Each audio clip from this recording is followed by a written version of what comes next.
My name is Jacqueline Rose, and this is our Questers Open Forum. Anyways, December 2024.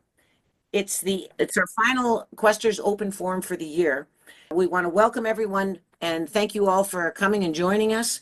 It's an exciting time in consciousness, and it's an exciting time of change. And as Sahara was mentioning earlier, the whole world is changing right now. All kinds of things are happening.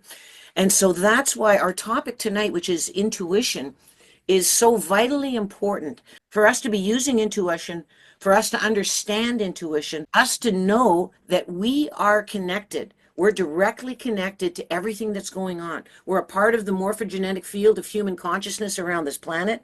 Everything that's happening is deeply personal. It's happening on a global sphere, but it's also happening individually in our lives, unfolding. And as we navigate these changes, and as Sahara was saying before, it's really a good idea to be able to pivot, to be able to shift and change and let go. You'll really be morphing into this, whatever is happening there now, and whatever this is going to be morphing into.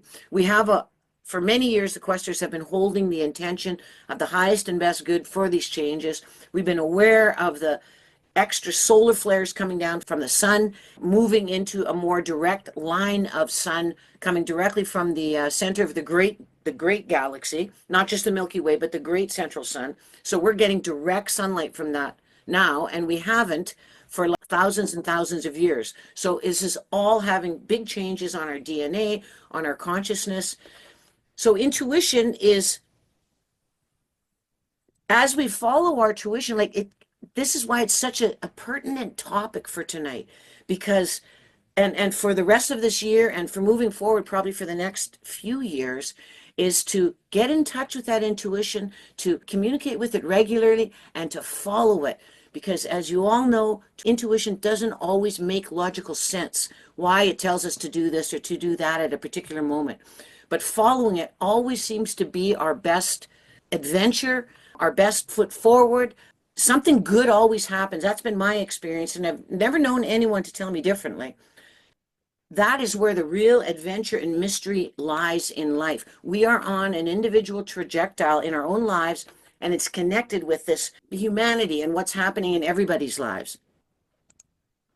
With that little brief introduction, and I hope you all I asked you to, in the emails, to bring with you a story of a time you recall when your intuition spoke to you quite clearly and you followed it and what happened, or you didn't follow it and what happened. We'd love to hear your stories because it can be so instrumental in us learning more about how intuition speaks to us, to hear how other people are interpreting it, because it comes through the signs of the universe. And when I hear how Barbara or how Norma had their intuitive experience, it helps me to fine tune my own subtle sensing, to maybe pick up and pay attention to things that might have slipped by in the past. I mean, we can miss this stuff.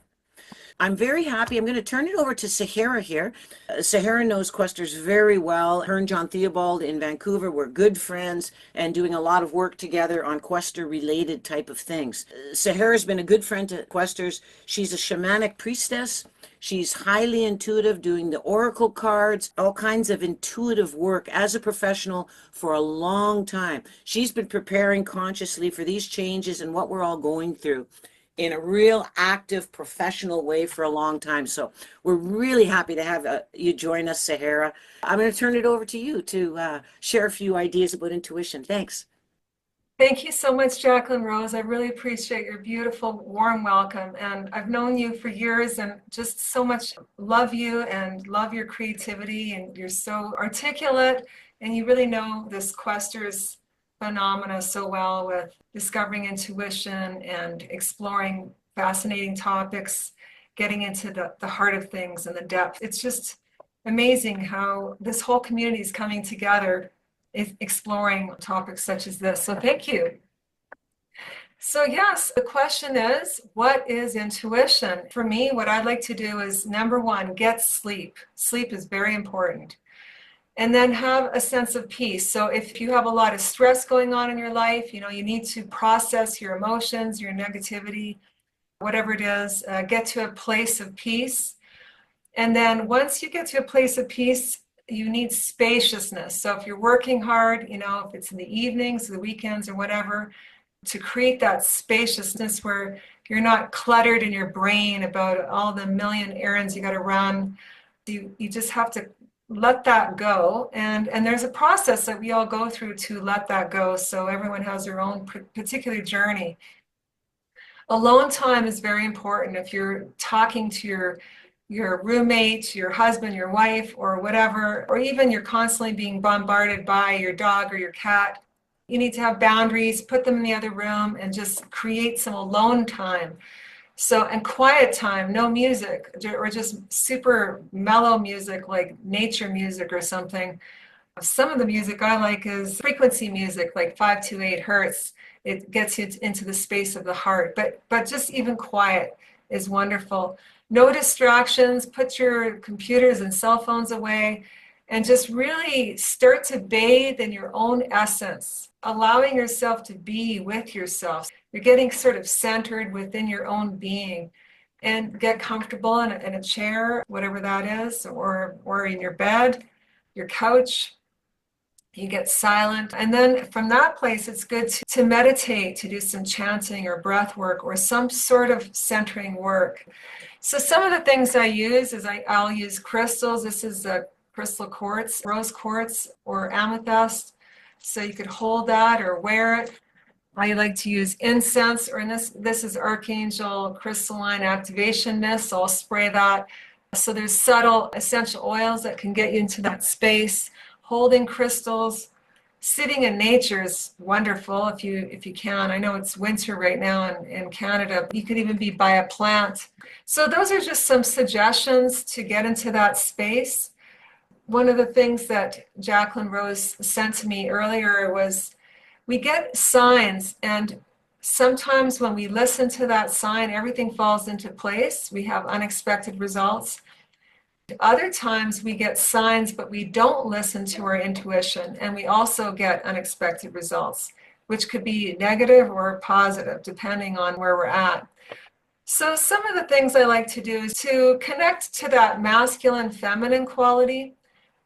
There's the inner world and the outer world. And so if you're a man, just connecting more to your feminine. If you're a woman, connecting more to your masculine. And of course, we're all a little different, but just that sort of that sense of balance. I like to imagine the yin yang symbol. So number one, it's important to drop the ego. Ego is very important, but when it comes to intuition, we need to sort of step in the back seat a little bit and allow our higher self, our soul, our spirit, this sort of higher consciousness of ourself to come in. And one of the best ways for it to come in is to surrender. And that can be very scary in a world where our ego is driving the car most of the time. So I pulled a bunch of cards, and one of the cards I pulled was compromise, and this is an angel card. And it's kind of like a Libra symbol. There's a scale of balance. And in the scale of balance with intuition, there's the part of the self that is, making the decision to be spacious, to be alone, or to let go of the distractions, to connect, a sense of connection. And so we're connecting to our higher self. So it's not all about the human self, but the spiritual self. So the human and the divine come together. So it can feel like compromise to the ego, but it's in the sense when we allow ourselves to surrender, we end up having this whole bunch of wonderful stuff that comes up. So the next card I picked was abundance. So we experience a sense of abundance in a way that we can't fathom on a human level. But of course, it's about balance in our life. And when we are in our job or in our careers, we could be logical, but we allow our intuition to come through. And that's a sense of creativity, innovation. So what I wanted to mention is a couple more cards I picked. These are Scented Master cards. And this card is about purification with white Terra. So what is purification? Well, my sense of purification, it's different for everyone, but it could be fasting. It could be having the night off from not watching the internet or television. It could be eating pure, drinking things, but it's also a purification of, say, negativity. There's so much negativity on the news, even in the alternative news, and it could make us really heavy. And our intuition is very light. Jacqueline Rose was wearing feathers, she showed earlier, about this lightness. And so we want to get to that place of lightness. So when I mentioned earlier, it's about processing whatever is in the way of our intuition. So purification is allowing ourselves to be cleaned. You know, there could be a huge debate what that is. I mean, there are some fanatics that are one way and they have an amazing experience, while others, for example, some could be, well, let's just say vegans, or others could be meat eaters. I've met a lot of meat eaters that are intuitive. I'm one of them, and I have tried to be a vegan, but it doesn't quite work for my body. But I do have vegan days. So that's just one perspective of being pure. But it also is pure of mind, pure of heart. The next card I wanted to share, there's just 4 total. So this is the 4th one. It's called the Spiritual Law of Attraction. I don't know if you could see that, with Melchizedek. And I'm going to speak a little bit more about the law of attraction, which it becomes almost a way of life, intuition. So this is a piece of art. I am an artist as well as an intuitive, and I did readings for corporate events for 25 years. And I often people would say, well, what is intuition? So this is a little example. Okay, Yes. so I did it more as in a mandala, even though chakras are usually up and down. But there's 4 psychic pathways that I really wanted to emphasize. There's clear seeing or clairvoyance, which is the eye. There is clairsentience, which is the hand, which is feeling. There's clairaudience, which is the ear, clear hearing. And then there's knowingness, which is direct perception. So those are the 4 main types of intuition that we have coming from our bodies. And so sometimes they all work at once. Other times people may have a tendency to connect to just one of them. And other times it really depends on the person and the cycle of your life.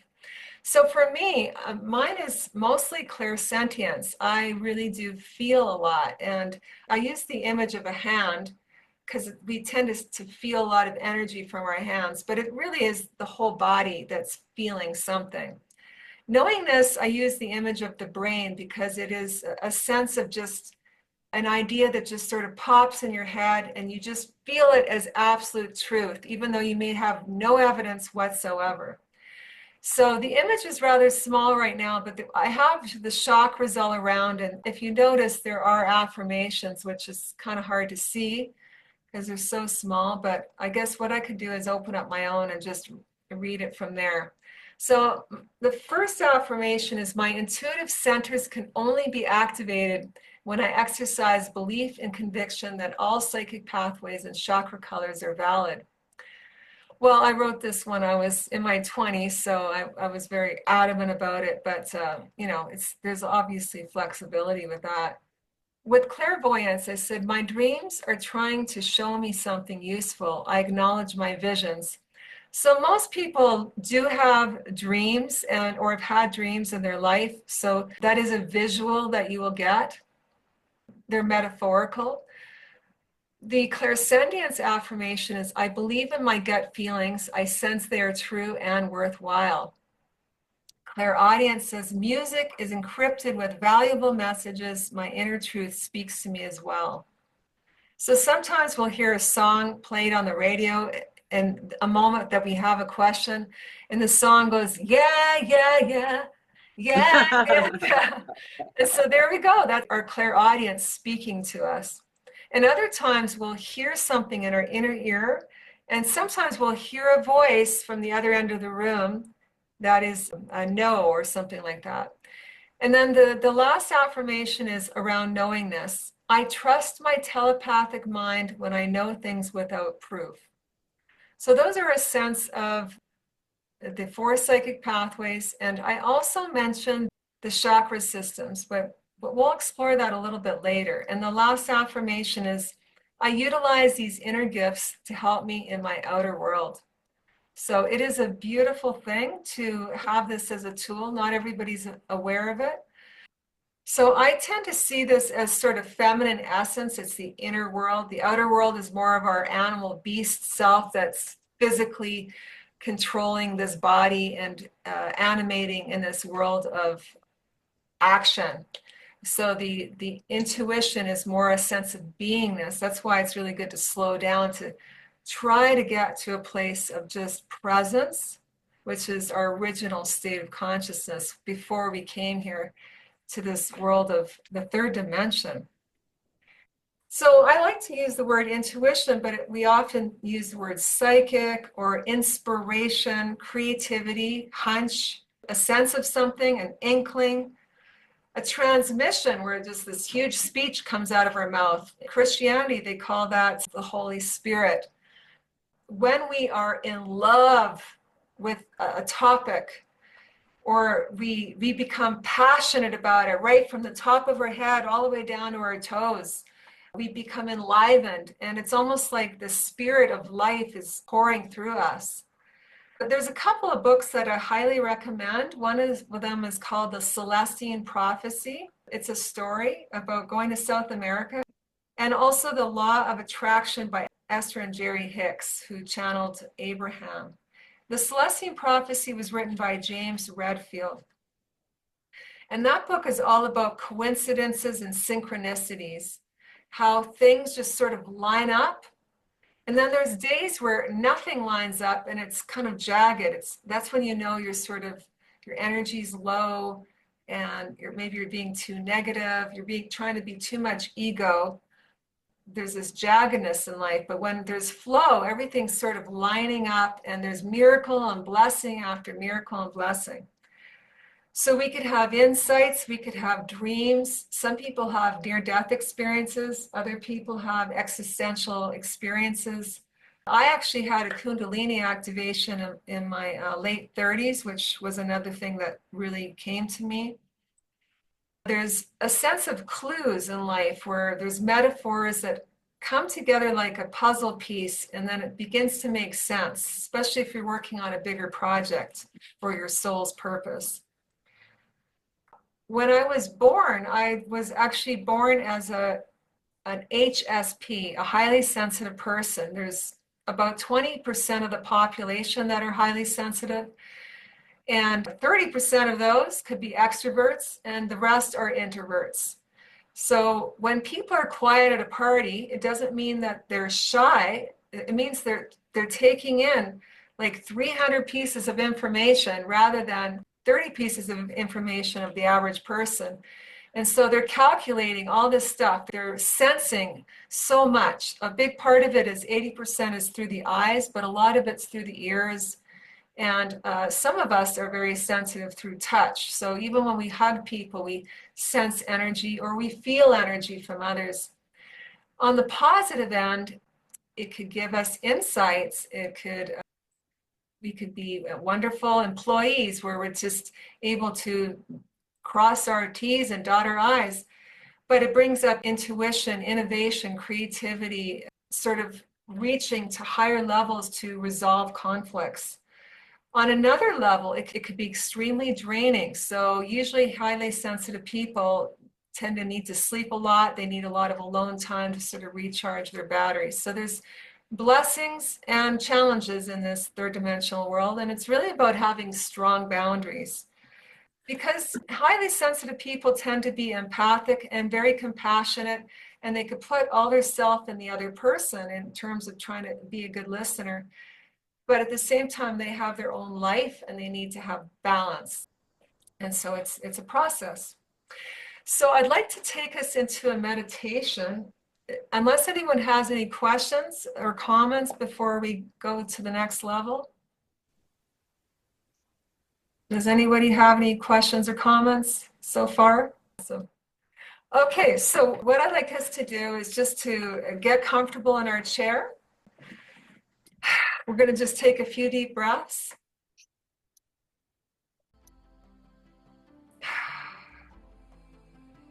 You could just shut your eyes And just uncross your legs, put your feet flat on the ground, and if you could uncross your arms and rest your palms of your hands facing up on your thighs if you're sitting in a couch on a chair. And just take a few deep breaths, just breathing in through your nose and out through your mouth with a good sigh. And you might just want to mute yourself for now if you haven't done so already with your audio. So we're going to breathe out any fear or stress in the body. And breathe in love, trust, and faith. So connecting to intuition is very important to surrender the ego. It's just surrender our body in a sense, to go with the flow and to have a good attitude. No matter what kind of day we've had, just put that on the shelf. Try to be centered, to be present. So again, we're breathing out any negativity, any fears, any stress. It's good to just have a good sigh. And imagine breathing in love, trust, faith. Just good vibes. Well, being an intuitive, I do connect to what I call the divine. You can call it God, the creator, the universe, the goddess. Whatever that is for me, I always see it as divine.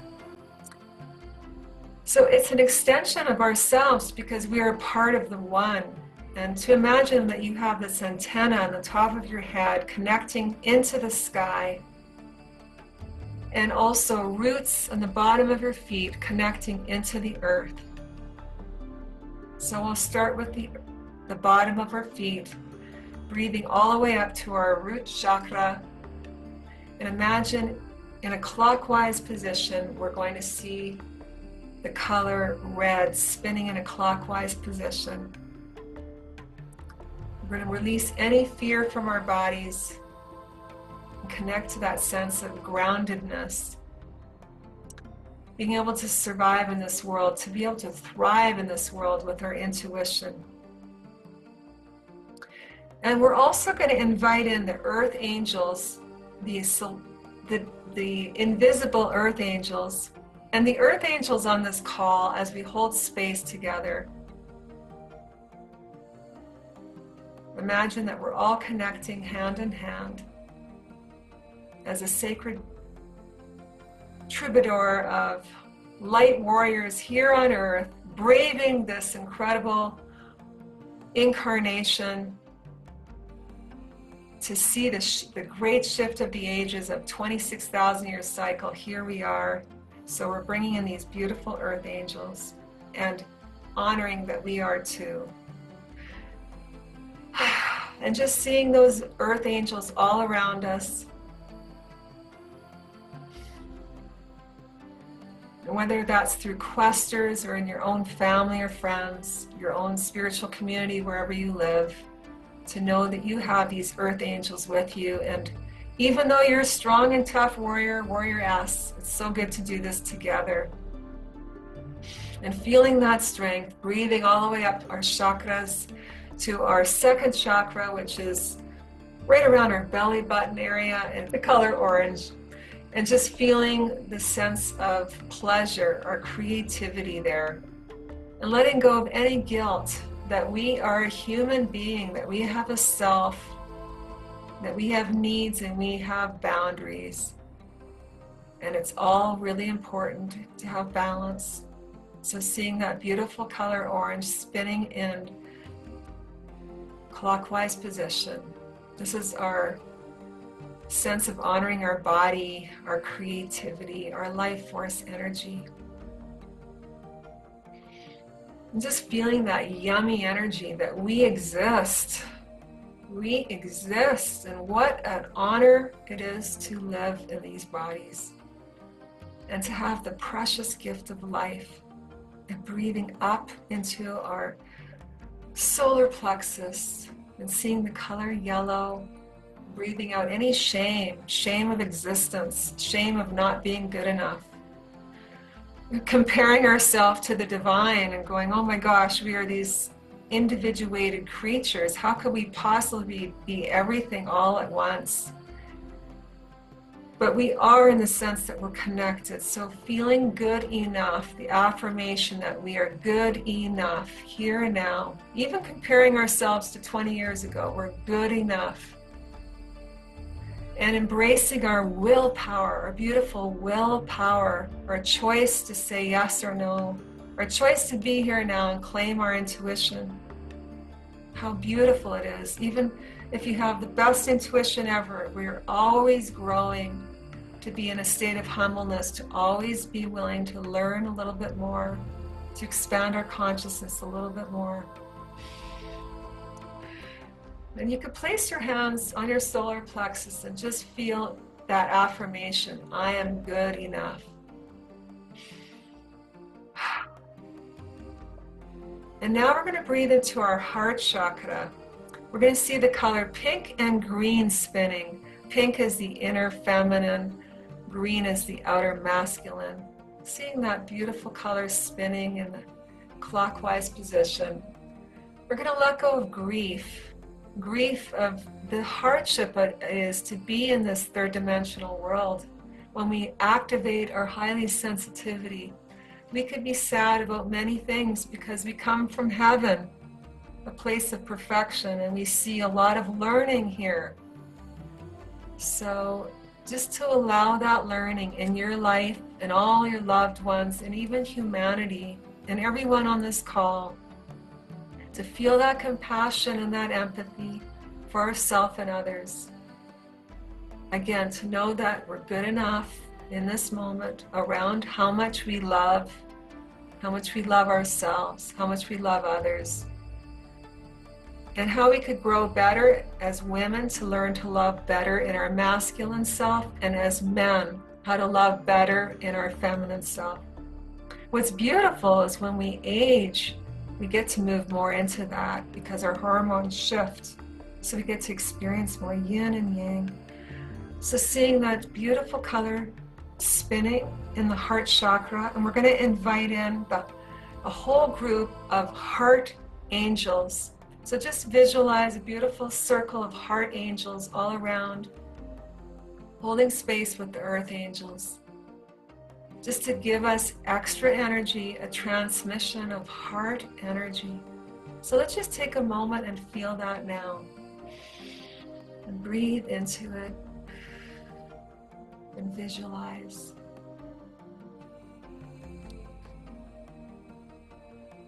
It's heart transmission.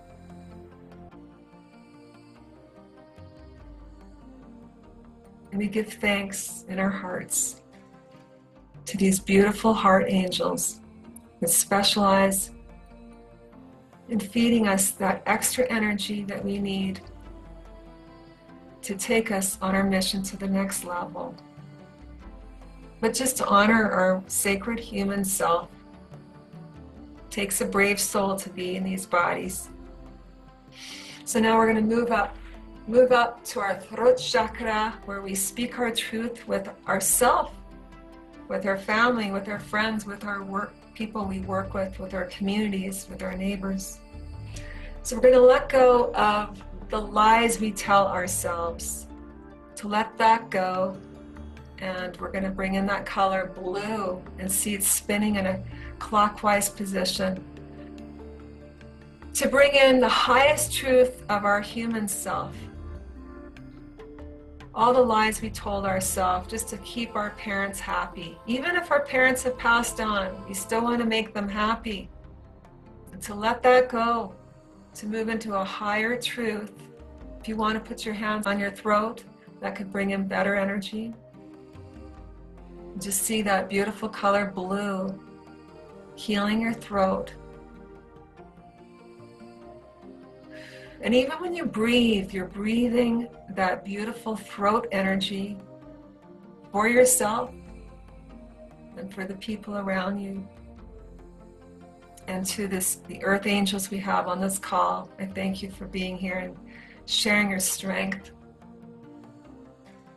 And as we claim our truth, we see through the lies, whether it's on the news, or our friends or family that haven't fully awakened in certain subjects, and others they have. And you know you can't blast them all the time because they have to raise their consciousness, but you could leave little seeds, you could plant little questions or little statements that are seeds that will develop and grow. That's part of our truth.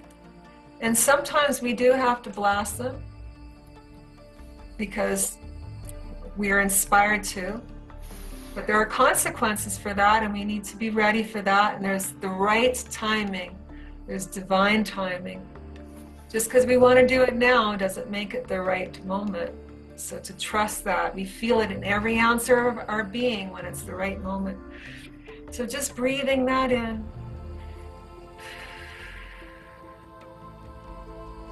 breathing that out, and moving all the way up to our third eye. And this is the color indigo. It's bluish purple, and we're going to release illusions that we tell ourselves about ourselves and the world. And we're going to see that blue purple color spinning in a clockwise position, and we're going to claim our insight, the insight from our third eye, and just feeling our power, our sense of power, gaining visions like a clairvoyant or from our dreams, or as an artist, as a writer. And then breathing all the way up to our crown chakra. We're going to let go of the ego attachment and to know that we're divine as well. And we're going to see the color purple spinning in a clockwise position and connecting to a deeper sense of the cosmic energy of the divine.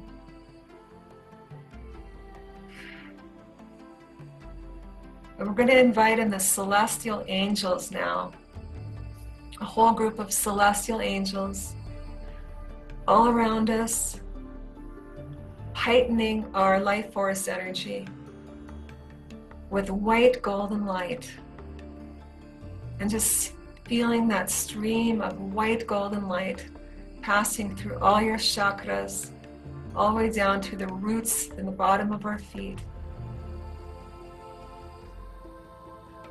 and the heart, sharing its heart energy from the celestial realm, from the heart angels.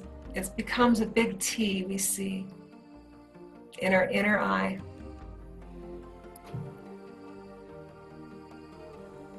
So we become part of the one, even though we're an individuated self.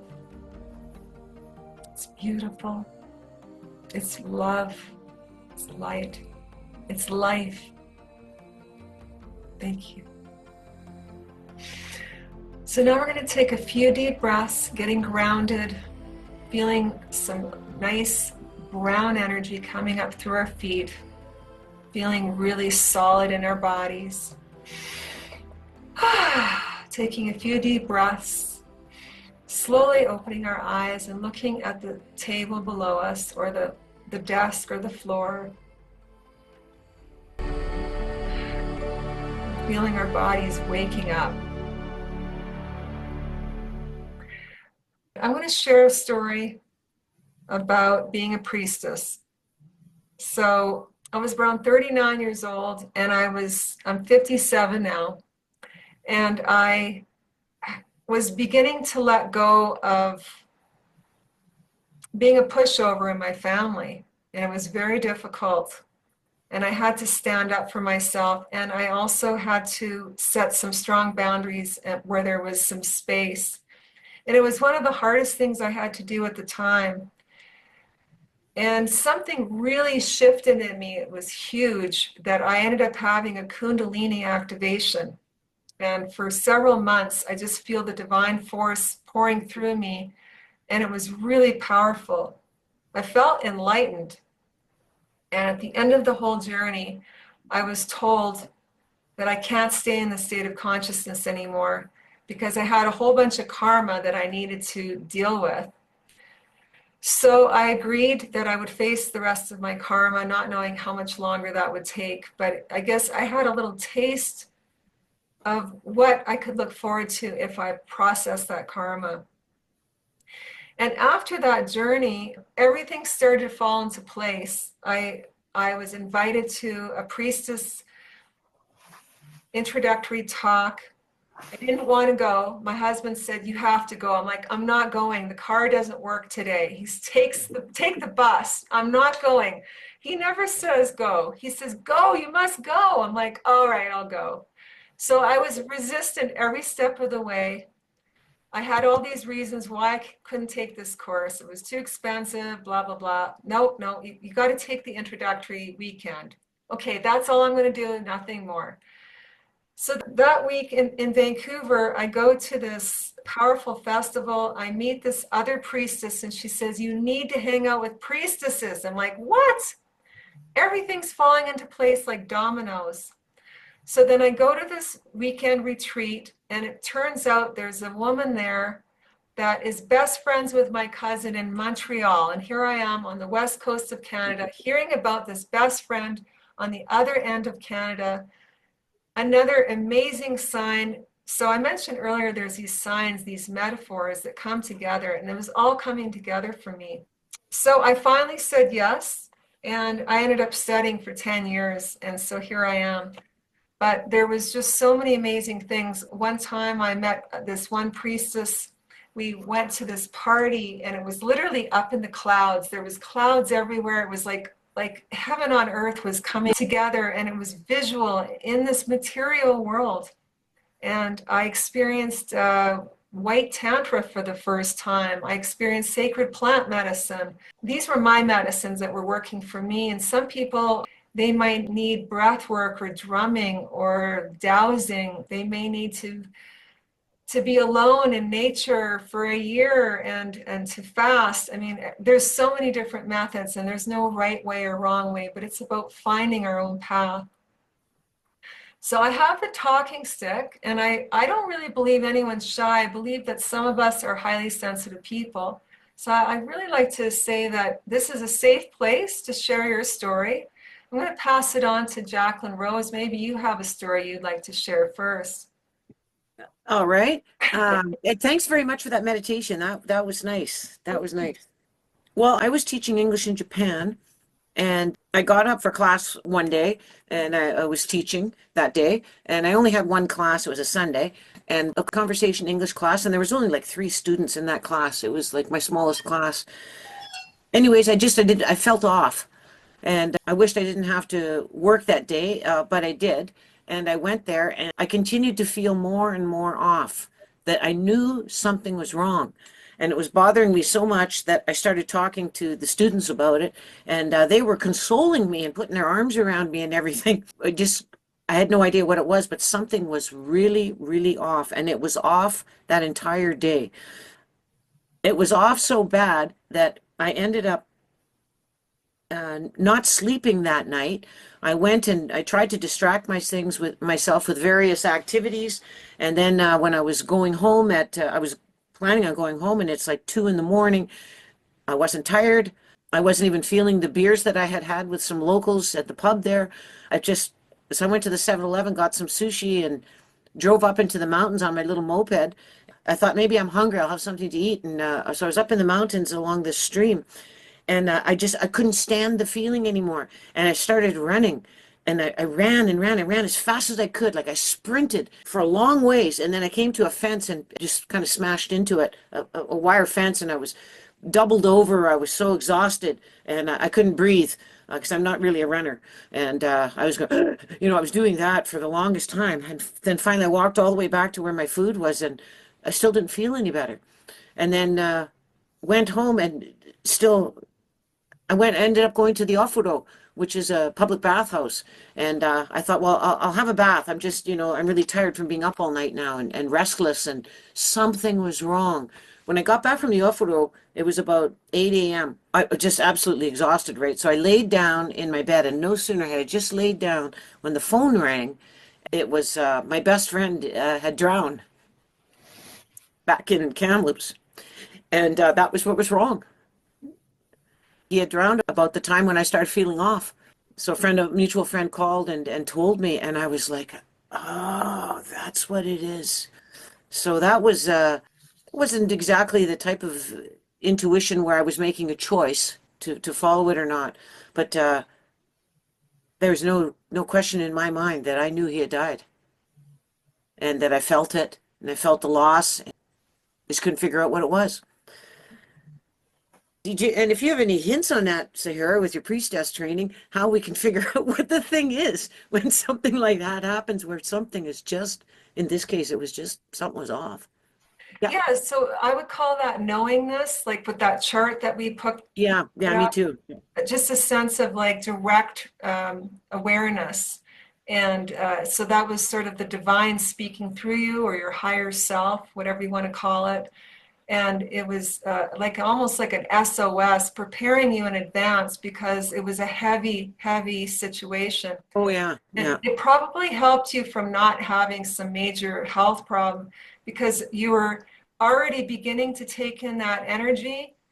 And by the time you got the actual evidence, you were already sort of accepting it on an energetic level. yeah, Because you love this person so dearly, if you got that information with any intuition, it may have been so shocking, yeah. it may have caused a strong health problem. So that's something that I've learned with German New Medicine with John Thiel. That's so interesting. That's so interesting. I never thought about it like that, because I got the news that day, that morning, right? Mhm. And then, and you're right. It was an absolute. It was my friend from Kamloops calling. Who there's no way he's going to be indulging in a long distance call to Japan unless it's something important, you know. Yeah. And I greeted him, and I couldn't believe it was him. And I said, how you doing? You know. He says, well, I'm not so good. And then he says to me, are you sitting down? I said, no, I'm not. Just wait a minute. You know, and I sat down. And the first thing you're thinking of is your family, right? Mhm. So when it was my best friend, I was almost relieved, Wow. you Yeah. know, which wasn't a relief at all. I mean, the grief was, I cried for all the rest of the day, you know, Of course. but at the time it was, that's so interesting about preparing, because he had been drowned in the river and his body hadn't been recovered. It got swept away in the river. And so 3 days after he died, and then there was one more day, and then on the third day, I had a dinner with the family that I was working for. I had a special dinner with them in his honor. So on the third day, we had the special wine that him and I enjoyed, my friend and I enjoyed, and he liked Mexican food, so I made Mexican food, and you know, I did was just devoted to him, and I talked to them about him. They didn't know him, of course, right? I thought they were great for playing around, but playing along. But for about 2 hours, I talked about him, everything about him, all these stories, and we were having the wine, and it was all very joyful. It was not sad, right? Mm. Um, Joyful, telling all of these stories, and they were just so wonderful. And just as we finished the dinner, here's your coincidence side of things. We had just finished our chatting and just winding down, completed. The phone rang again, and it was my friend's mother calling this time to say that they had just found the body. Oh. So then we knew for sure, you know, they knew he had drowned, but you know, it was just the timing was so perfect, and I didn't have a lot of grief after that. Like I did all that processing in those 3 days, like I just described. And then having a celebration of his life with some people who didn't know him but were celebrating with me. Um, it really completed that honoring of him and everything. I never thought about it. Thank you, Sahara. You're That welcome. that intuition may have been bracing me for this and helping me through it. I never thought about that. It was a real gift, absolutely.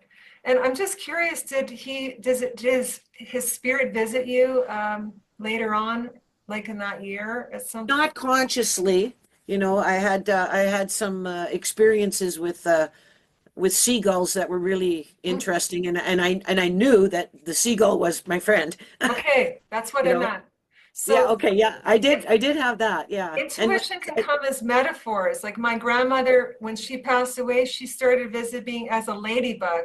So if your friend visited you as seagulls, then you know there's that connection, and it's beautiful, and it's you could feel the energy, and it's a sense of closure, and it's also a sense of that you're still connected, which it is, yeah, and light. It has a light feeling, right? mm, It makes you feel light, like I beautiful. don't know, evidence that we're so much more than these bodies, maybe.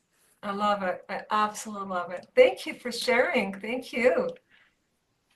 So does anyone else want to share? Chris, would you like to share a story? You look like you have something on your heart. Can you hear me? Yeah, we can hear you. Being that highly sensitive person too, I was like, it's like I would see the person drawing and stuff. I'm like, oh, I had to hold myself a little bit. Yeah, it's funny. I was reading the title of the tonight, and I had to think, and I called my boyfriend. I'm like, do you remember a story of intuition that I lived? And but something came up, and I don't know if it's intuition, but it was a time close in a town close to here that I was at a restaurant, and a friend showed up by coincidence. I don't know. And then after lunch, we went to a bookstore, and we're not thinking of going to the bookstore, and we just happened to go there. And it's just a bookstore where it's all used books. And at one point, I see that book, but it was talking to me. It was like the title, like it has Jerusalem and Montreal on it. I'm like, ooh. And my friend has been living in Montreal like 30 years ago, like same time as me, but I never met him before. Even if we took the same art class, we had the same teacher, but we never met. And we only met almost 22 years later, related to the Freedom Rally thing. Wink, wink. And then I find this book, but that book was saying that I needed to show it to him, and he's busy, he has a phone call, and I had to wait, and I just really wanted to make sure he sees it. And then I showed it to him, and sure enough, like, but he has like some kind of like, it's like he looks at the book, but he was part of the book. It's hard to explain.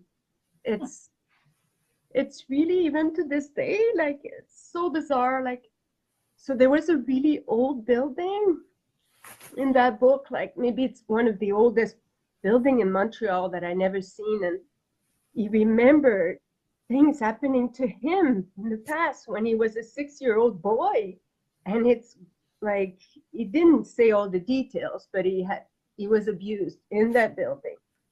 So, but he really wanted to have that book, and he didn't have cash, and I paid for him. Like, I paid for the book, and I was very curious about the book, but he really wanted to have it.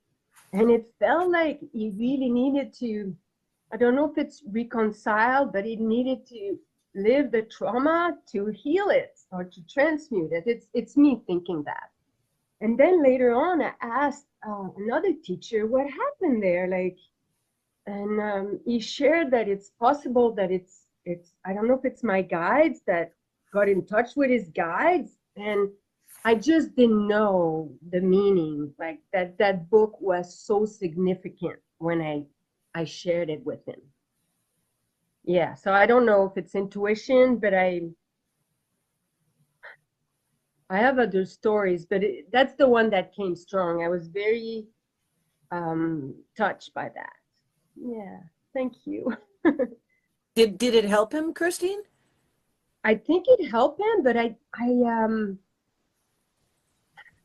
he didn't really share much about it. That's a pretty sensitive issue. But he's lived a lot of strong experience, that man. Like, he's got taken away by a UFO. He's goodness. part of the prophecy, you know, like he shared part of the prophecy with me, like the one with the eagle and The condor. yeah, he was one of the big piece, like, you know, about the what's his name again, the one with the rainbow prophecy. So it felt like there was a connection, like my friend was part of the prophecy. Maybe it was in the 90s. See, I'm full of chills. And then the rainbow, get his name, the native man that was at the Quester. Joshua. Yeah, Joshua. So it felt like, wow, like those two men, powerful men, they're part of the prophecy. I'm like, what's the chance? It's kind of wild. Yeah, sorry, I love how everything that. comes in alignment. Yeah. Wow, there's dots, eh? Like I think when now the I'm hairs on the back of your head go up, which I almost feel right now with you speaking, Christine, that it's like this everything lining up. It's powerful. And then when you acknowledge that, the power amplifies itself. So it gets bigger. And it makes you bigger than just a small human being. It makes you connected to the divine. And there's grace in that, and it's beautiful. You're beautiful. I love how you're sharing your heart and soul with us. Thank you so much. I got so hot. Thank you. Hey, Sahara, when you were just saying that about how it amplifies and gets bigger when we're sharing it with others Yes. in a respectful manner like we are right now, Mm-hmm. it made me think of scalar waves. What if when I don't know, put out my prayers or my intentions or my blessings to the world or to another person, and if there's other people doing the same from their own spot, what if that activates scalar waves? And because scalar waves, the farther it goes out, the bigger it gets. Absolutely. Yes, That's a nice vision. it is. It's gorgeous. I love that vision. Because basically, it's bringing the masculine and feminine together, the material world and the spiritual world. You're drawing it together. And I think that's going to be the biggest gift in this new 2,000-year cycle, is we're going to heal the split between the masculine and the feminine. Right now, we're feeling it so opposed. Mm. But people in this organization of questers, you are on the cutting edge of learning to take those two dynamics and create a sacred spiral between the inner world and the outer world. We call that the torus field. It was Nassim Haramein that talked about the torus field. So, and we're learning how to weave that into our own lives. Women are learning from men, men are learning from women. We're bringing our gifts together, and the more we do that, the more we're going to evolve from the third dimension to the fourth dimension to the fifth dimension, and we're going to heal this duality of good and evil, where it's going to be coming more into something different, something more beautiful. Oh, I know. I like that idea of us healing this men-women sense of separation, healing it and integrating it like within ourselves, and it'll outplay in society. I love that idea. Yes. Speaking of which, it's slightly off topic, but I think it's really important. There's a wonderful book series called Keys to the Kingdom, Part 1, and Part 2 is The Queen's Code by Alison Armstrong. It's kind of written for women, but I highly recommend both women and men read it. It basically explains the difference between men and women, but really how men think and the different cycles men go through, and how men want us to be more like men, women want us to be more like women, but we actually have completely different ways of thinking, and we're constantly projecting ourselves onto each other. Unfortunately, 70% of the marriages women leave, so I think it's really important that women read this, and if you're a married man, I highly recommend you read it. It's changed my life and my husband's life, and you could only get it on either Amazon or lulu.com. It's part of this whole thing that I've been talking about on healing the masculine and feminine. It starts with our brains and then our communication. We can bring our gifts together to heal that sacred spiral. So it begins with understanding that our brains completely are different, and we're here to complement each other, not be adversaries. We're adversaries, and it's not fun. I just Yeah. want to make sure I got that name right, Sahara, and anyone else here. Keys to the Kingdom, is that the book that you're recommending? It's a two-part book series. It's written in Okay. fiction, so it's like a page turner. The first book is called Keys to the Kingdom, and the second one is called The Queen's Code. Oh, yeah, right. And Alison Armstrong is the writer. And if you get into that, she's got all kinds of courses online if you want to become masterful. And there's an online course of understanding women. There's an online course understanding men. But the introduction are these two books. and it's phenomenal. It's just, even if you think you've figured it out, you're gonna like feel like you're going in a university from whatever it is you've learned from life. It's literally mind-blowing. If you're really into this concept of healing, this masculinity and femininity within and without, it's a game changer, because even if you don't even have a lover, you probably have a friend that's the opposite sex, children. There's all kinds of relationships, even your neighbors that are opposite genders, and you'll be able to communicate better. Even strangers, you'll be able to be better with your strangers in your life. But anyway, we're going to move back on to the intuition. Does anyone feel excited about sharing something? Deborah, you look like you've got something to share. Awesome. And I'm really excited actually to share with all of you wise group gathering. So my story of intuition actually just happened recently, and it truly was started with just dreaming. I have my own ritual of floating, and I love to just stillness and full stillness, floating in the river, closing my eyes, ears underwater, like, and just being and floating in the river without just my body instrument. So I have a practice of wintertime now, doing it in the tub and doing a whole bunch of things. And I was just getting these downloads of like, you need to share this with others. And I'm like, well, that's all I'm doing is floating. This is what? So I started talking with other people, mostly women, and sharing, like, I feel like I'm called to just teach people how to just be still and float. And they're like, oh, well, like aqua size, or, and then I'm like, no, like just float. And they're like, well, what do you mean? I'm like, just that, like, just teach people to float. I don't know. The messages are saying just like that. Just don't make it difficult, just float. So anyway, so I started talking around and just seeing, well, okay, now is there anybody that's doing this? Does people, teach other people how to float? And where can I do this? It's winter right now. I'm in High River.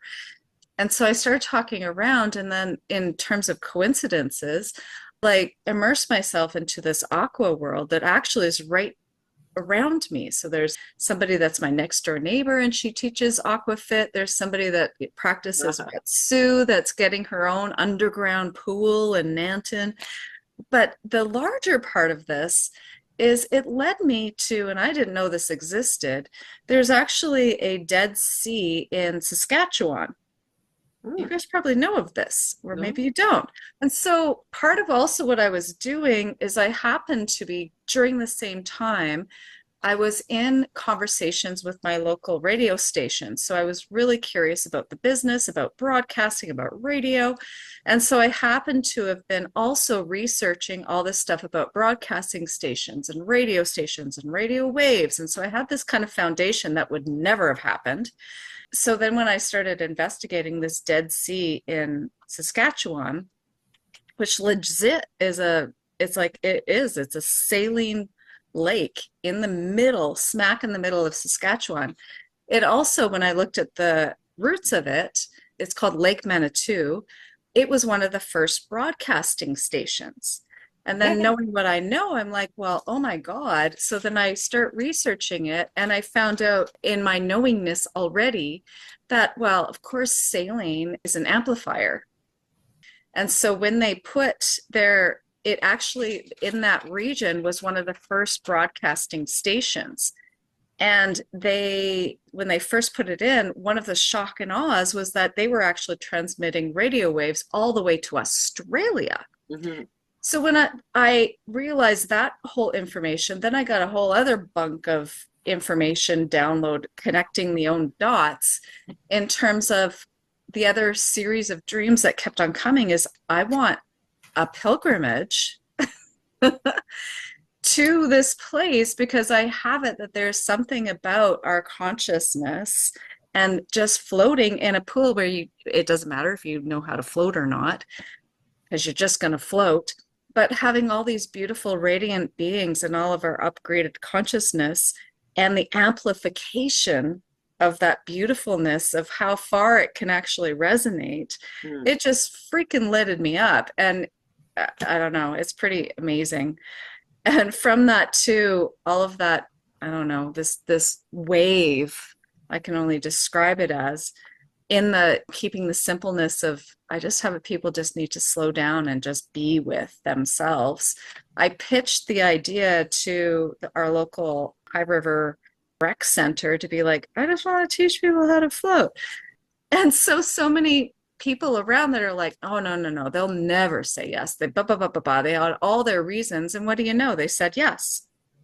So I'm on track to teaching people just in the local pool, because my dreams are like, come spring, come summer, when people actually can go float in the river, like we're meant to be beautifully floating in the river for whoever's called to it. But the synchronicities that occurred, and then this energy that's kind of lit up in me is pretty beautiful. And the amplification, there's just so many things. And then the other piece of it too is researching all these amazing minerals that are in this body of water in Saskatchewan. I don't know. It only makes sense to me.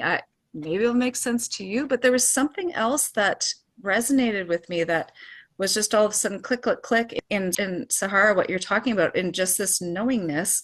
And it still is like, it's weird even when I say it out loud, but in something, this other realm that's happening, in the floating of this Dead Sea in Saskatchewan and all these minerals, my body and my mind are like, but there's minerals in there that our bodies need that are so far down in the sediment that our bodies are freaking magnetics and will draw up these other minerals for our well-being and for the lake's well-being. And it's on whatever ley lines, on whatever anything, and that's like the instructions. The end. Wow. Wow. So you haven't actually been to the lake yet? I haven't been to the lake yet. This Okay, all okay. might really happened within a month. And my mind, my ego wants to make it more difficult than it is. And the simpleness is just go and also find out, which First Nations are there, because they're the stewards of the land in that capacity. And they too have, like, there's something around, they've got instructions as well. And I'm meant to talk to them as well. And you just know all of this. I just know there's just, And you're following it. and when it just kept on clicking. But it's bizarre because there's kind of like, I've had to brave up to say the weird thing. Yeah, you do, don't you? Yeah. Like it's part of the process. Say the weird thing. Yeah, to summon up that courage and be who you are, express what wants to get expressed through you, uniquely through you. But you make me think of the flotation tanks, the ice. You've heard of those. I might be saying the word wrong, where they just float so they can't even feel their body. And that's supposed to be real good for you. But I love your idea of drawing up the minerals you need from them. Cool idea. All of a sudden I just had this visual of like, our bodies are these magneticness.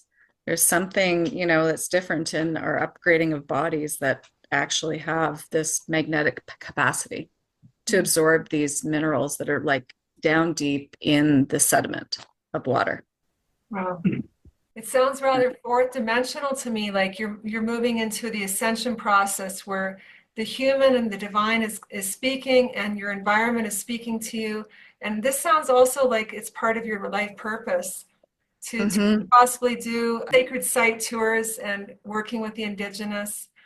If the environment is speaking to you, there's consciousness in water, powerful. And also there's so much healing needs to be done with the chemicals that we've been bombarded with chemtrails and pesticides and herbicides in the food, that we need nourishment and healing ASAP. So something like this could be very good for light workers that need to get upgraded quickly for ascension.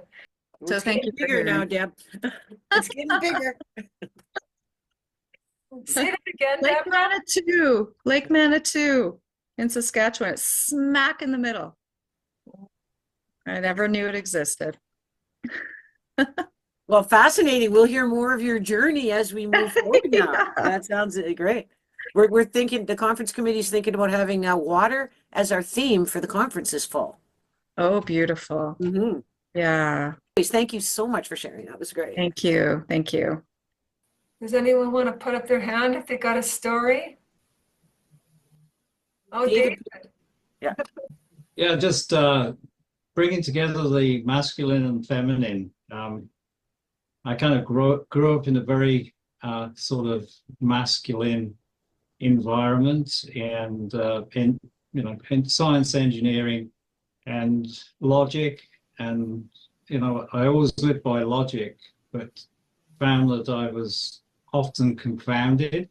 It didn't work out. And anyway, my partner at the time, she dragged me kicking and screaming to this healing center, which did meditation and other things, and it was a spiritual center. And eventually I'd go to the meditation sessions. I really enjoy that. And then they tried to convince me that I should take a course in spiritual healing. And I just, no way did I want to do that. It was just, it just wasn't me. And then I guess they worked on me for a while. And then one evening they said, yeah, okay. And I never really expected what was going to happen next, because the next day I was like I was floating on the clouds. I had this amazing experience, which I've never experienced since, but it just completely, I don't know, maybe it was a Kundalini awakening or something, but I was just, all the colors were brighter. My hearing was better, and I just felt this amazing feeling of joy. And the day after that, I'm just scratching my head and saying, "What the hell happened?" I have no idea, but I did actually go through with it, and spent a lot of time, and actually lived at this center for several years. But it was quite the experience. But I realized that I needed to bring the feminine into my life and learn to use my intuition. So that was the beginning of it about 35 years ago. And yeah, it was the most amazing experience. Thank you. Beautiful. Yeah. Thank you, David. You just light right up when you talk about that story. And I was wondering if you could just share the courage it took to step from the old self to the new self for others that may be a little bit shy with that. Do you remember that part where you just couldn't hold on to the old self anymore, and you just had the courage to take a few steps? Yeah, it was I mean, I'd been interested in I guess spiritual things without realizing they would be called spiritual from an early age. And in fact, I was dowsing when I was about 9 years old, just messing around with it. So it was, but I had a fear about going into that realm. And at one time when I was at university, transcendental meditation was the big thing. And I thought, yeah, I should go check this out. And they had a place in town. And I thought, yeah, I should go. And I'm kind of reluctant. And I actually got just to the outside of the building.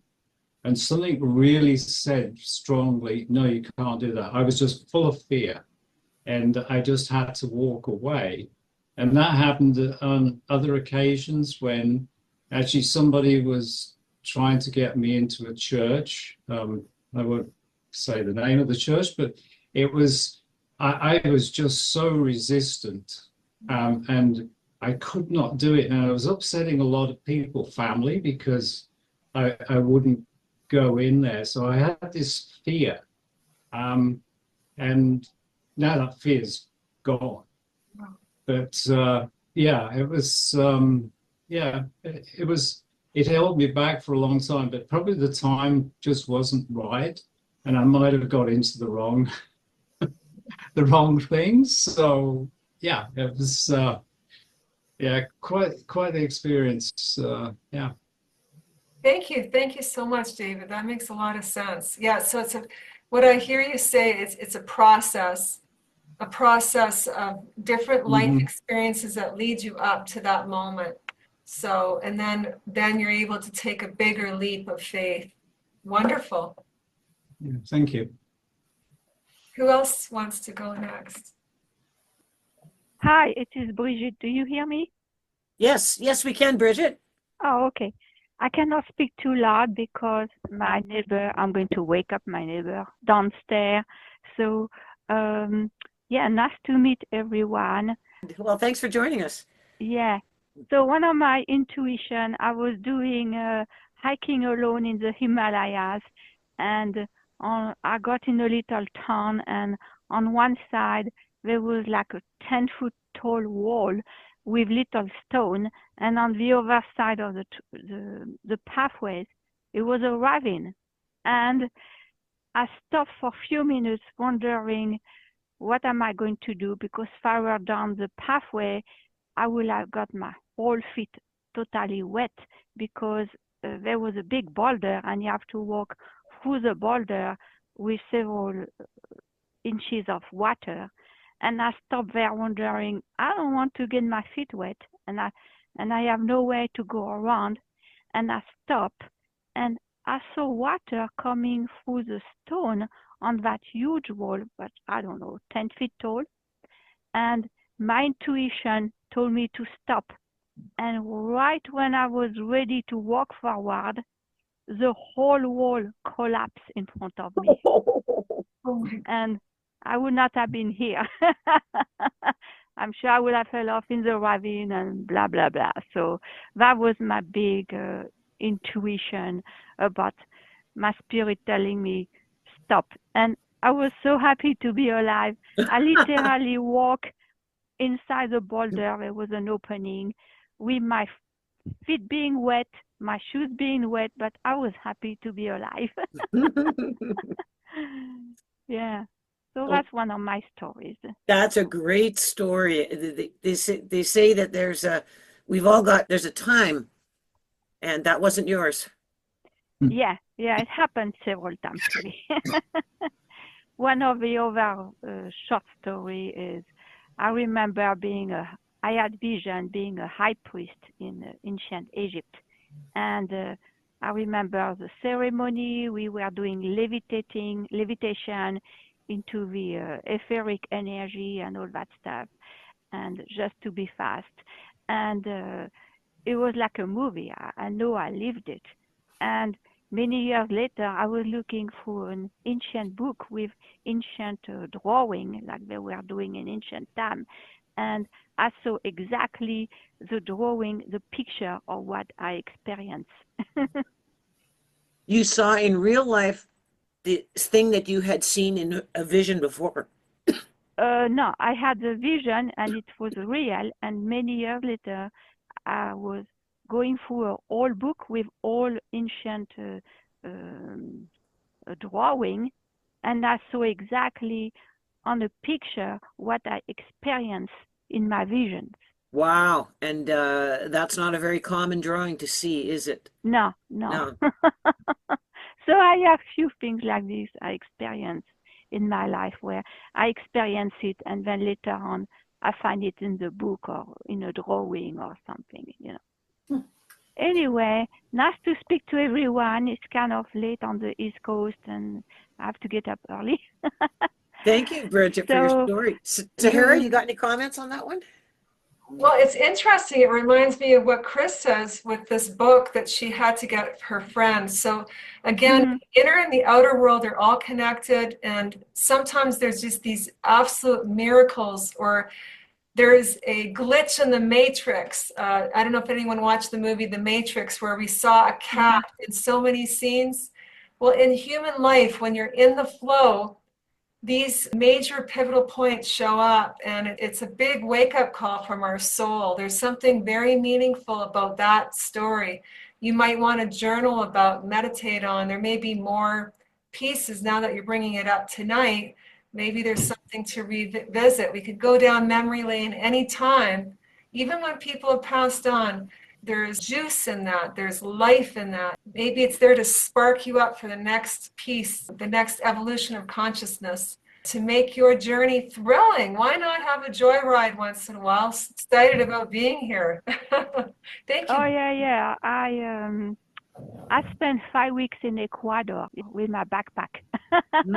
So thank you. Have a good night, everyone. Bye. Good night. Fun week. Merci. Is there any men that would like to share a story? Glenn. Yeah, well, Zero Nova Star. All right, I love it. I've had just many intuitive actions. I was searching through one to express, and most of them are just that I could see something happening in the future, Wow. and it happened. Quite often it'd be deja vu. And it's just happened so many times. I'm just not pulling up one to say it. Can you explain deja vu? Because some people never heard of that. Deja vu is seeing it before it happens, or seeing it as you know that you've seen it before, and it's in your memory or in your mind, and it happens in front of you. Do you recall what you feel in your body when you have the deja vu? A shock. Yeah. Just a, well, it's not a horrible shock, just a light shock. Mm. But Wonderful. it just happened many times. Well, that sounds And like a special gift that you have, David. Not everybody has that. okay, It's beautiful. okay, thank you. Thank you for sharing. Does anyone else have the call of sharing? Oh, Barbara. Yeah, it's just something that was said there. The deja vu is something I had a lot of, and just ordinary things, like I would see somebody, two people greeting each other. Perhaps I've brought them together, and they're just saying hello, and I think, oh, I know what he's going to say. Oh, yeah, yeah. I said, yeah, yeah, yeah. And always I just observed it, just let it go, never thought anything. But one time I thought, I wonder what happens if I change that. And so I did. It was simple. It was nothing. It was only like a greeting or something. It was only very simple. But I did. I jumped in with something else and made a change. And that changed everything. It changed the feeling. It changed what happened next. It did not feel good. Like what the things that went, it just went from however everything evolved after that didn't flow. Like everything had been flowing always. It was just a nice life, a nice interactions. This was not. And I thought, oh, I shouldn't do that. I should change it. The things were just so simple. It didn't look like it was anything that meant anything at all. But I often got that. And I was just, my curiosity. And yeah, and that went on all day. I remember that day did not go well at all. It was another ordinary day, but nothing worked that day. Just Something everything. about interfering, right? Yeah, because yeah. I did that deliberately. Interesting. Yeah. Yeah. Wow. Yeah, that's interesting because in a sense, you're imposing your will without them knowing it because they don't know that you knew what they were going to say before they said it. It's not even like you could really explain it, right? Right. Exactly. Yeah. Because you would see the surprise when they turn around when I had interrupted, it would be surprise. There was surprise. And then I thought, oh, that's interesting. Why should that have made them, I'm butting in here, just chatting, but we're all friends. And I couldn't see why their reaction was like that they quickly turned that I had interfered, sort of thing. And yeah. That's interesting. Yeah. So even the most simple, innocent thing, yeah, always work from the heart. Mhm. Yeah. That's a good example. Hey, you know, one thing I was wondering is there anybody here on the call today that has had a near-death experience? No. No. Okay. It's amazing how many times you ask a group of people and someone has had one. So just thought I'd bring that up. Go ahead, Sahara. Chris, are you sure? You look like you were kind of almost going to say something. Did you Yeah, I have? didn't know which name you said. Like, I'm I nearly died. I nearly died a couple times, but I don't know if they were called near death experience. Like, I didn't die. okay. Like, I almost drowned and I had a car accident, but it felt like a near death experience. But I was not out of my body. So I don't know if it's considered a near death experience. Well, it sounds like a terrible accident, but yeah. I guess that's what I meant when people sort of temporarily die. They die for a few seconds or a minute, and then they have these experiences. That's what I was kind of gearing up towards there. Well, I'd like to maybe share something a little bit less extreme. I just wanted to share the idea of subtlety, because we do have these mundane lives at times where it's drudgery or there's just the same routine over and over. And there's these little subtle things that are slightly different. The way a piece of paper drops on the floor, the way the wind goes through the curtains when you have a thought pass through your mind. When you feel totally dead and you wonder, how am I going to feel alive again? What's the point of getting up? And then all of a sudden, a gush goes up your spine, and little subtle things. So, I mean, I don't really have a specific story about it, but I just wanted to wake that up to everybody on the call here, that the subtlety of intuition speaks to us. Like, for example, I've been having these dog issues. I live in a dog culture. They don't euthanize dogs here. So there's just this gigantic population of dogs. And there's 3 dogs that just live in our front gate. And when I went away, we were taking care of one dog for 2 years. My brother was house sitting, and I said, just one dog. And we came back and there was 2 other dogs. So there's 3 dogs.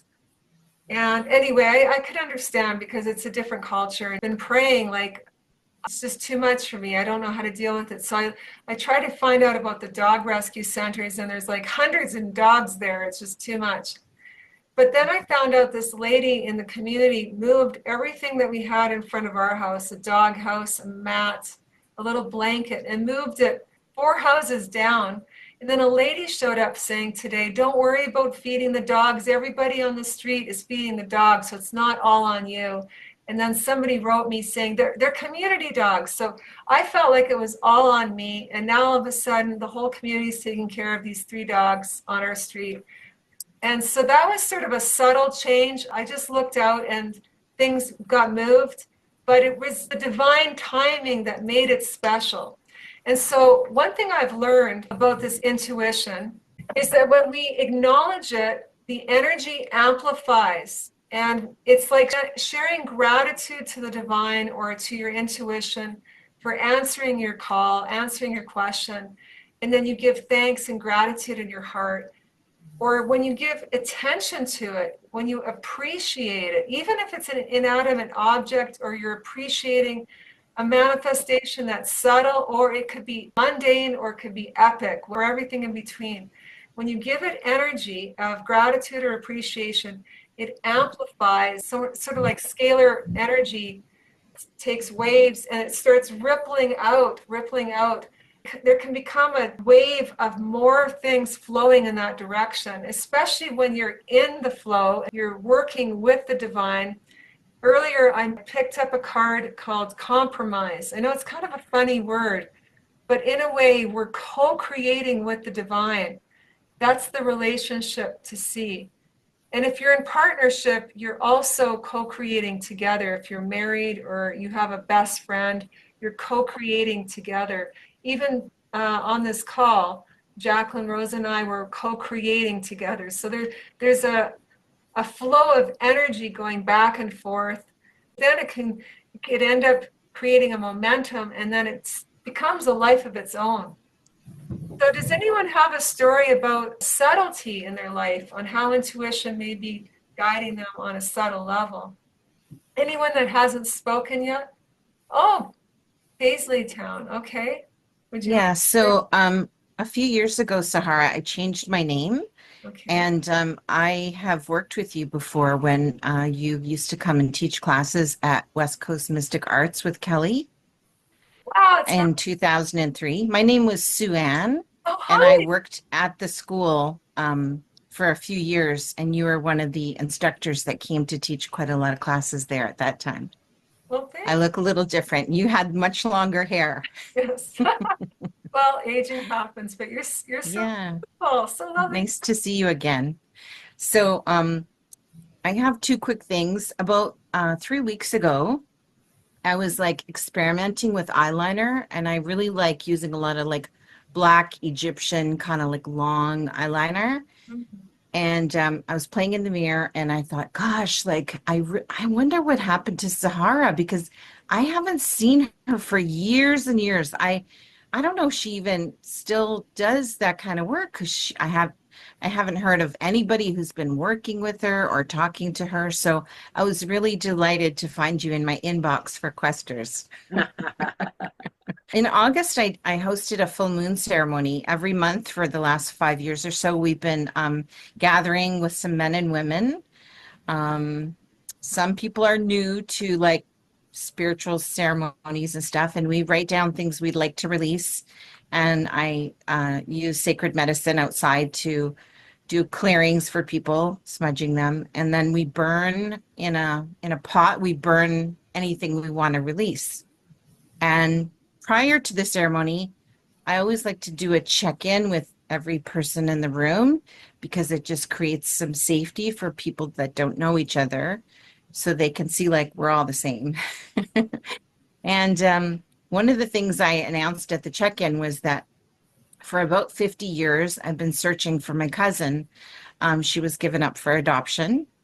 And on that full moon, I told everyone, I've wanted to do this for a long time, but I'm gonna sit down and I'm gonna write my cousin a letter. And I don't know her birthday, and I don't know her name, and I don't know what country she was born in, if it was Canada or US.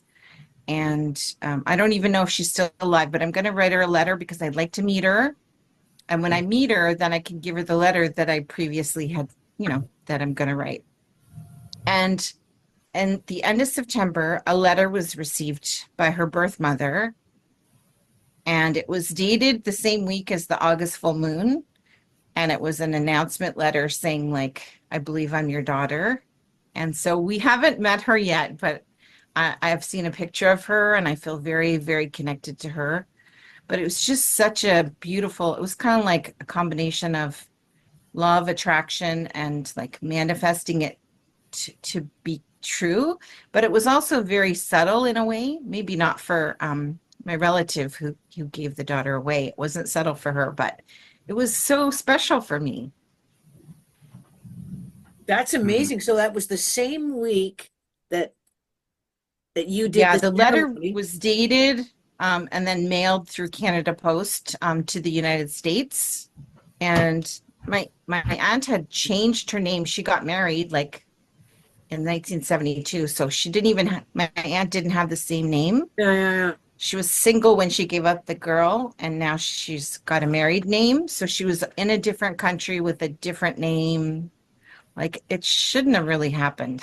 Well, that's amazing. Great Yeah. story. Yeah. When it's coincidences and how things are going with the flow and divine timing, it's all coming together. And the more you put your heart and soul into this, it's going to create a domino effect where it all comes and there's a fruition that happens. And so because you're so awake and aware, do you still call yourself Sue Ann, or is it Paisley Town? No, I had a numerology reading Oh. with a gentleman from the school, Clayton Konings. He used to teach with Kelly, and he did numerology readings for us all. And he suggested that I change my name. So for about 20 years now, I've been going by Paisley Town. Okay, it's beautiful. And it's a legal name change, so I got my paperwork now. Awesome. Well, Yeah. that's fantastic. There's a lot of strength and power in having a new name, especially that resonates with you. So I just encourage you to just keep keep doing that sacred ceremony and holding space, holding that vision, and also surrender to that perfect timing where it all comes together, and holding space for the loved ones that maybe aren't so intuitive and they're not trusting as much, and just to reassure them that it's already happened on a spiritual level and the physical level.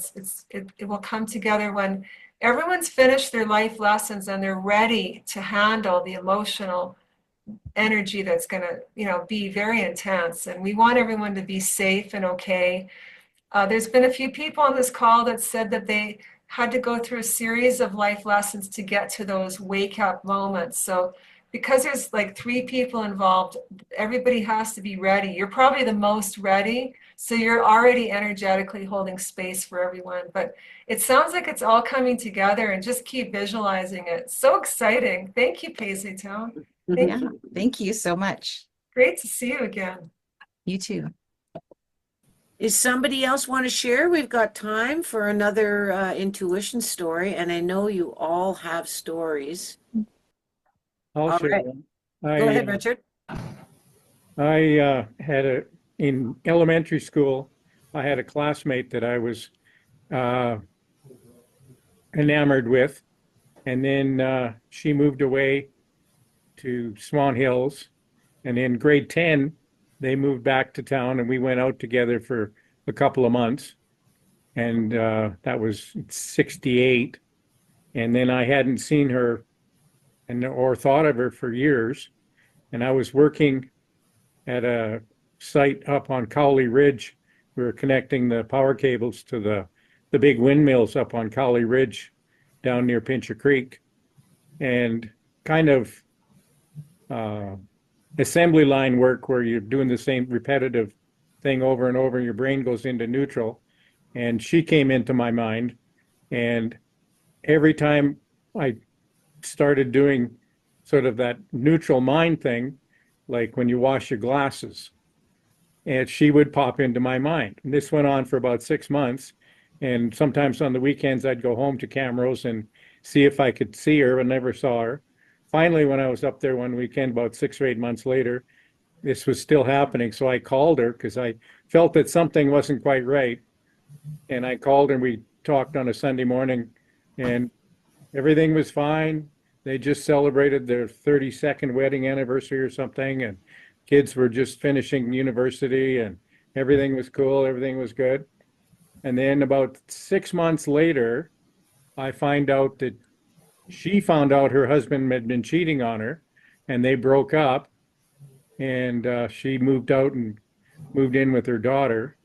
And so here I had started feeling this thing about the same time that it was happening, and I found out about it intuitively before she knew about it. So that was kind of interesting.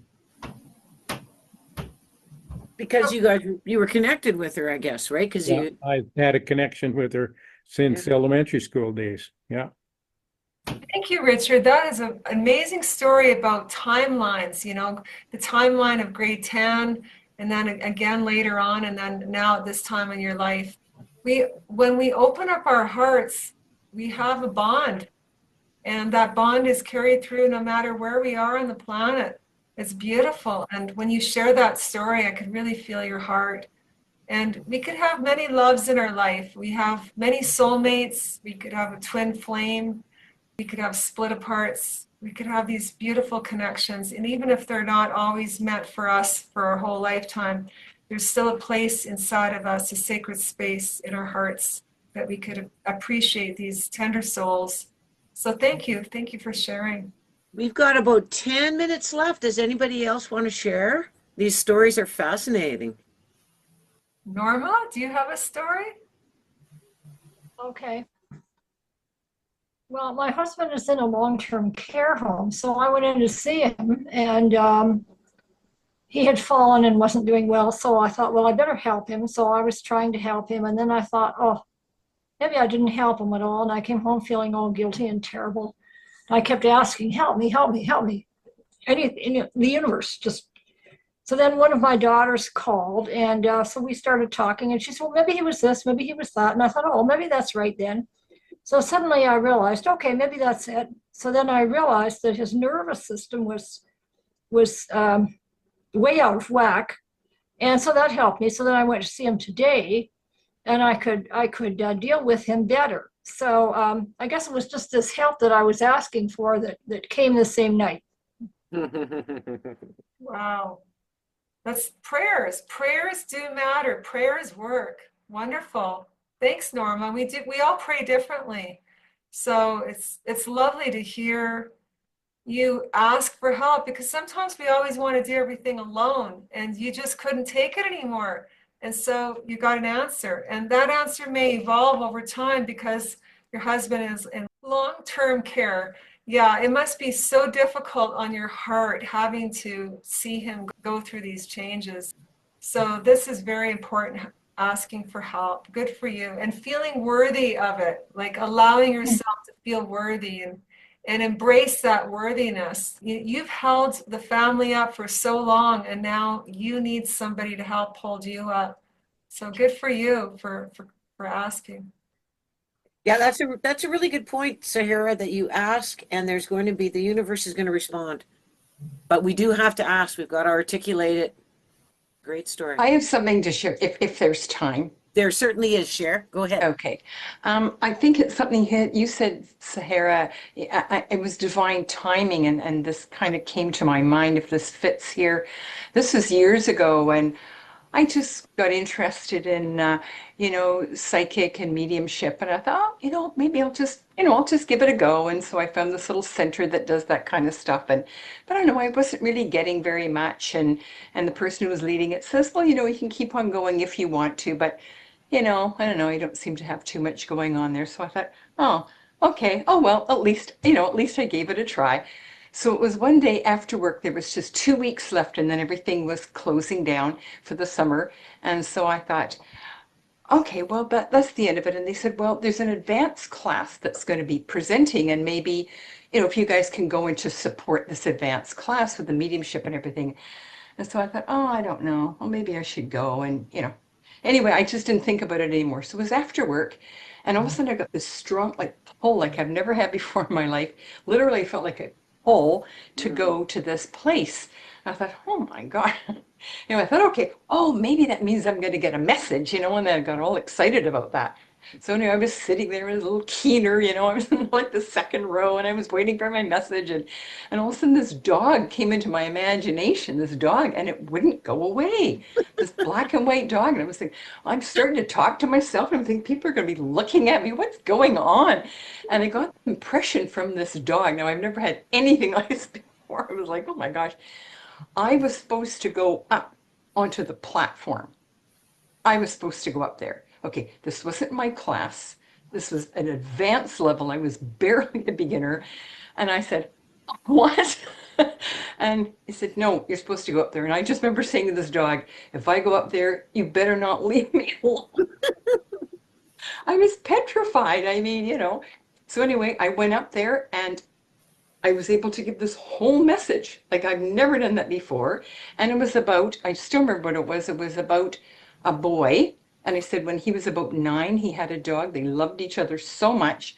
They were outside playing ball. All of a sudden, I could see the scene where this dog was. I could see the ball rolling across the lawn. I could see everything.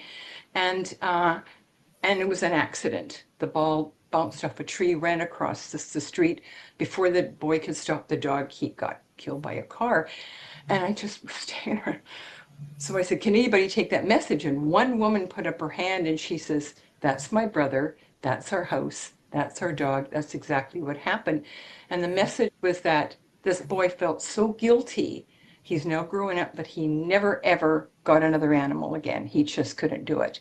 And so I says, this dog is saying, you're very good with animals. Please go out and get another pet. And the woman said, that's exactly what happened to her brother, and she was going to tell him. So I kind of wobbled back down to my seat. I had no idea what happened. And so there was one more week left before everything finished off. And the same thing happened. I think that was done, whatever that was, I don't know what that was. And so the next week, the same thing happened, that really strong pull. I thought, oh my goodness. I thought, okay, I'm going to get a message this time. No. I was supposed to go up again, no dog. Was supposed to go up again. And this time I was supposed to take the woman next to me that I didn't know. Adam.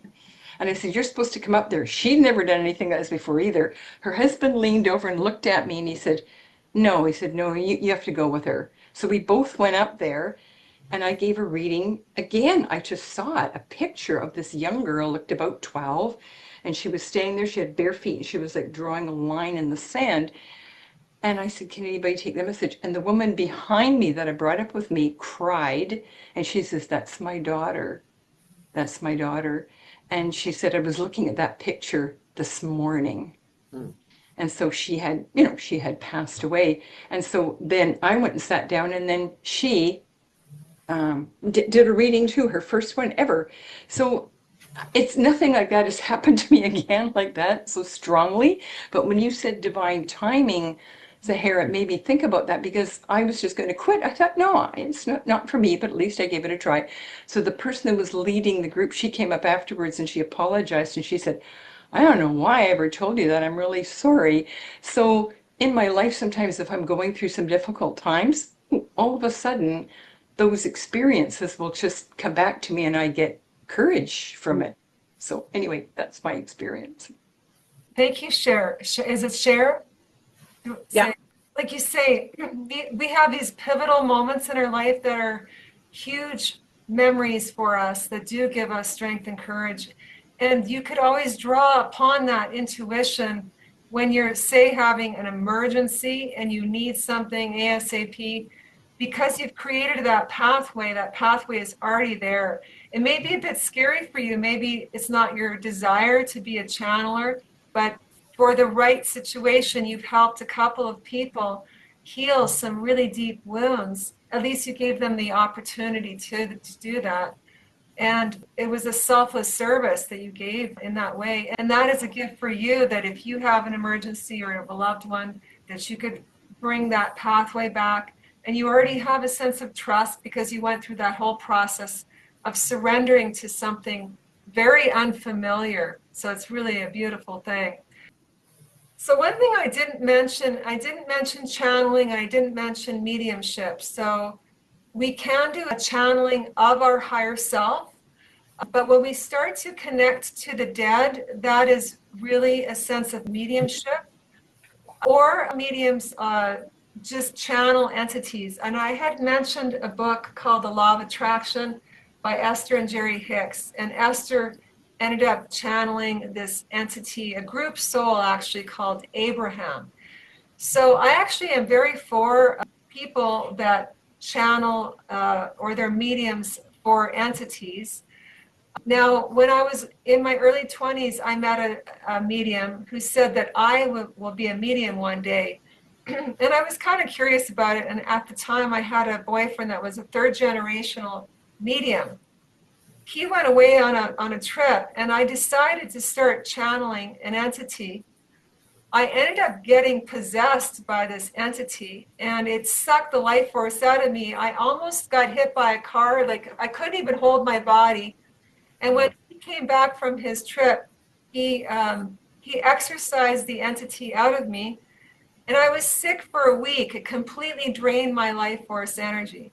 So long story short, I'm not interested in whatsoever in being a medium, but there are certain people that are designed for it, like they're made for it. It's their calling. Whether it is just to do it occasionally, like Cher, or someone like Esther Hicks that does it like a career. It really depends. But I personally encourage everyone to channel their higher self, or your soul, spirit, whatever words you want to use. But the higher part of your being that's enlightened, and it's sort of your future self that's giving sort of support, love, guidance, and energy to your ego or the person running this human form. And so to me, that's something that I'm comfortable with. I'm a highly sensitive person, so I don't really enjoy having an entity in my body. I experienced it. But for some people, it's thrilling, it's exciting, it's what they want, and they're designed for that, and they could handle that.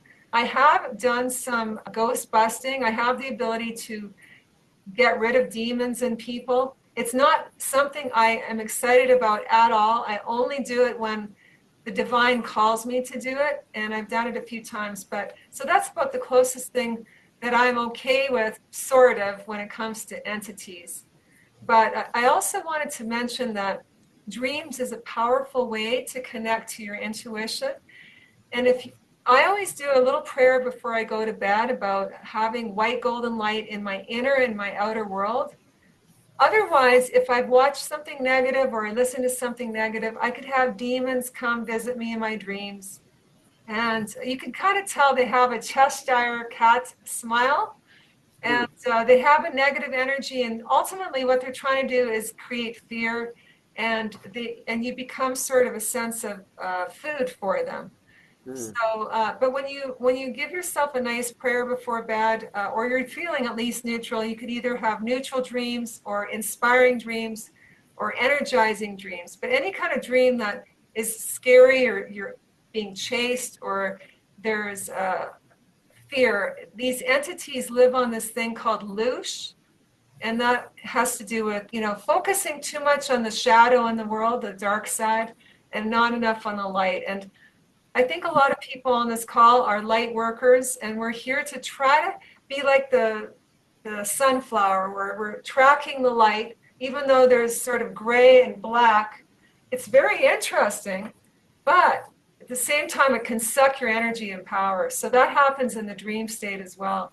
So I just wanted to mention that about channeling. I'm not discouraging it. It's a matter of if it's a calling, and you got to be careful. Like in the case for me, I couldn't even get rid of it. I had to get someone else to remove it, because it was like clinging on to me on an energetic level.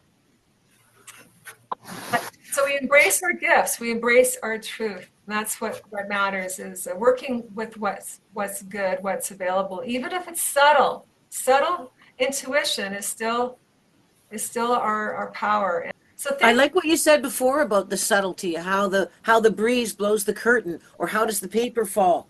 It's like, wow, we're really getting. You know what I've noticed too? I'm walking on a path in the forest, and I'm thinking about things, and I'm following thoughts and doing logical thinking, and then sometimes you let your brain go off just a little bit, maybe not quite the right way, and that's when I trip on a stone. And I've learned to stop, especially when I'm really focused on stop, and then say, what was I thinking about at the exact minute that I tripped on that stone? And I look at it, it's like, oh, just like Barbara was sharing with us earlier, it's not the most benevolent thought. Not like I was outright cursing somebody or something, but it wasn't the most benevolent thought. It's like, whoa, watch what you're thinking. That's what I hear when you really get on the spiritual path. It's a razor's edge, and she's a long ways down. Absolutely, absolutely. I love it. The inner world and the outer world are meeting, and we're having a relationship. And really, there's a message in every moment. I mean, it could be exhausting trying to figure it out, but it's the key points that matter, the key points. Well, and like you said, the more we notice these things, the more we will notice it, the louder it's going to get. Yes, absolutely. Yeah, like the scalar. Okay, well, thank you, Sahara, for joining us. This was just wonderful. You had some great insights, and I'm sure that everyone who shared their story enjoyed your personal insights as much as I enjoyed them when you talked to me. That was that was just terrific. But you were right on, so thank you so much for joining us. You're getting covered with hearts now. Thank you, everyone. Thank you, Jacqueline. It's so wonderful to see you all and to meet you, and wonderful to see you again, Paisley Town. There you go. That's the whole thing about connection and divine timing. I love it. And all of your stories, David, Chris, Norma, and the star Livingston. Zernova. Zernova, that's right. Thank you so much, Adam, or admin, I should say, and Deborah, Barbara. And the ones that didn't speak, you also held sacred space, and Brigitte, who left earlier. So thank you all. It's been amazing. Zernova. Hey, Glenn, we'll just call you the star from now on. Hey? Sure. All right. Okay, right on. Well, Okay, everyone take care. We'll have our Questers journal out soon, probably on the 21st. So wish you all a very happy solstice and Merry Christmas over the holidays. Let's keep our vibrations high no matter what we hear going on out in the outside world. Let's keep them high and let's stay focused on where we're going. We're not sure how to get there, but we know where we're going. So blessings to everyone, and you take care, and we'll see you next time. Next open forum in January. Thank you. Okay, bye-bye. Thanks, Sahara. Bye. Thanks, Thanks Jacqueline. very much. Thank Bye, you. everybody. Bye. And thanks for sharing your stories.